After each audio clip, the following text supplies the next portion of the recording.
come together and to honor 4 Revolutionary War veterans, patriots all, from Plymouth County, from the Plymouth Colony, New Guinea settlement, Plymouth, Massachusetts.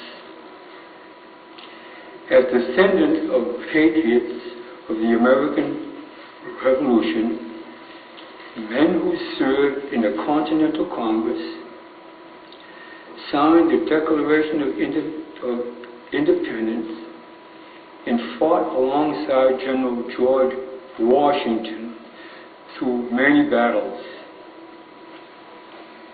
On behalf of the Commander-in-Chief, Dr. Marion Lang, and the Massachusetts Society of the Descendants of Washington's Army at Valley Forge, it's my pleasure to present to President Eddie Johnston an official certificate of service taken from the muster rolls of the winter encampment at Valley Forge in 1777 to 1778. On behalf of Sergeant Cato Howe of the 2nd Massachusetts Regiment, the Society wishes to congratulate Parting Ways on their many outstanding, unselfish acts of good citizenship by keeping the memory of American patriots of African heritage alive. The Society thanks you and all the members of Parting Ways for your patriotism, and we wish you continued success. On behalf of the Commander-in-Chief,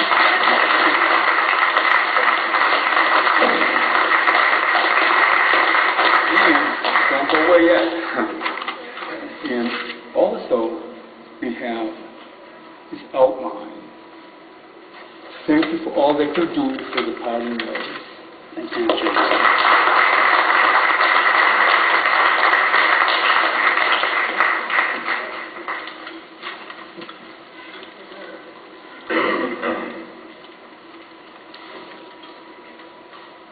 I'd like to introduce a friend and a brother of mine, Craig Erickson, who is speaking on behalf of the Grand Lodge of the state of Massachusetts.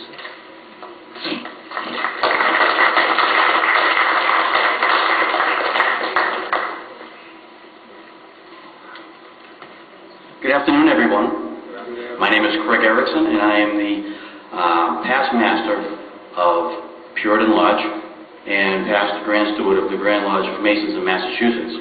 And I would like to bring the warm fraternal greetings of the most worshipful Grand Master, Richard James Stewart, the Grand Master of Masons in Massachusetts. And also, there is a huge representation of Shriners. There is the Rainbow Girls, the D. Malay Boys, the Eastern Star, the York Rite, the Scottish Rite. And most people don't know, to become a Shriner, you have to be a Mason first. And there is also a large representation of the York Rite as well as the Prince Hall. And that is just a wonderful atmosphere to be around. So every aspect of Masonry is here this afternoon. And I just want to say thank you for being here for a wonderful and auspicious occasion today. And congratulations, Eddie. This is a grand representation of your hard work over many years and your family as well. So it's a real delight for me to be here and represent the Grand Lodge and all the Masonic bodies this afternoon. Thank you, everyone.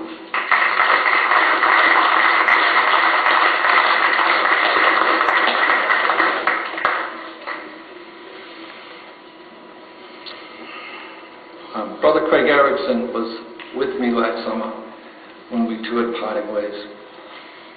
And I've been there many a time, and it's kind of interesting when you go somewhere new and they see it, and it's a really very humbling experience.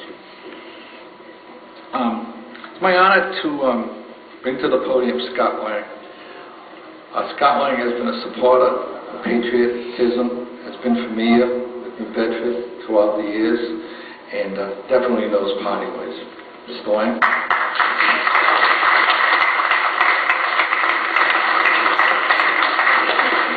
appreciate having the opportunity to share some thoughts with you today, and I want to start by saying that I'm grateful that this program is being recorded today so the citizens and the children of New Bedford can see this as well. I think that we have a good turnout of citizens, elected officials here, the mayor's here today, and it shows a real appreciation for the work that's been done by the Sons of the American Revolution, by Parting Ways Museum and Parting Ways organization, which represents making sure that an accurate picture and recognition is given to African American patriots, Cape Verdean patriots, people of all color who have served our country. And then the City of New Bedford and the role that the City of New Bedford has played not only in the history of this country, but also from the standpoint of this particular project. The first thing I want to tell you is most people who are here have internet. Most people who are here get an internet through initial G. Most people who get that internet know that in many cases the subject matter of Parting Ways is the project that's going forward. It's prodding by Mr. Eddie Johnson, federal government, state government, city, county governments in Plymouth County to do the right thing and make sure that Parting Ways becomes a place for all individuals when they come to Massachusetts tour, not just Plymouth Rock, but also Parting Ways in Plymouth. Now, the first thing I want to tell you about is my experience with the Sons of the American Revolution, some of the information that I found in working with them over the last 7 or so years. First thing I want to tell you is that the Sons of the American Revolution and the Daughters of the American Revolution are important organizations that were chartered by the United States Congress. And the fact is that the Sons of the American Revolution had its inception about 100 years after the American Revolution in an attempt to put together an organization that recognized the tremendous contributions made by Americans who had fought in the Revolutionary War. Now, as was told by one of the speakers who's part of SAR, you trace back blood lineage to individuals who served the United States during the Revolutionary War.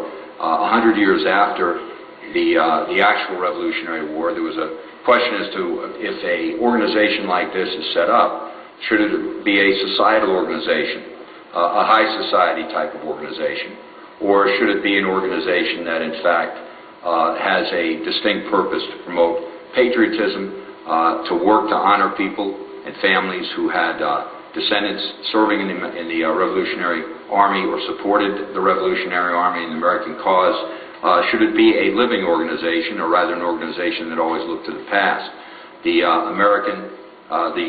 Sons of the American Revolution adopted the latter model, which means a living organization that continues to promote patriotism, that has had some major contributions to American society, not only working with the various Scouts organizations.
Looking through the cockpit, watching the signs of fly. Encircling me out, on top of which is built a pyramid of Cheops. In the eye of human or obelisks and lion sphinx, Egyptian archives of Isaiah remind me. Her mind's aligned with the Sabbath from on to Amputees. But upon the truth, pathetically praise the serpent, kiss the dragoness. Light strikes the third eye. For all of y'all, keeping y'all in health. What keeps a deck foot prophecy in my mouth. For all of y'all, keeping y'all in health. Remember to always keep taking books off the shelf. For all of y'all, keeping y'all in health. I use my third eye to align myself. For all of y'all, who's all in the house, see it in my face and know yourself. Cause it's cool when you bring the higher tradition that judge your creators and that's all mission. So listen close to what we say, because this is the truth, the light and the source. Say every day you know, it's a black hole. It's been the only one to know what exactly lies below. Genesis, We do. Don't you find? All right, you have enough time to make yourself a proper cup of tea, so please do so. And we'll be right back. This is Coast to Coast AM. Dr. Ibrahim, bring us back with just recap on the two types of geometry and the opening to has its own dimension and opens up. Is that accurate? Portals to other dimensions? Yes, it's very accurate. Well, actually, call me Ibrahim. Don't go through the whole formal doctor thing, okay? Well, I know, but you earned it.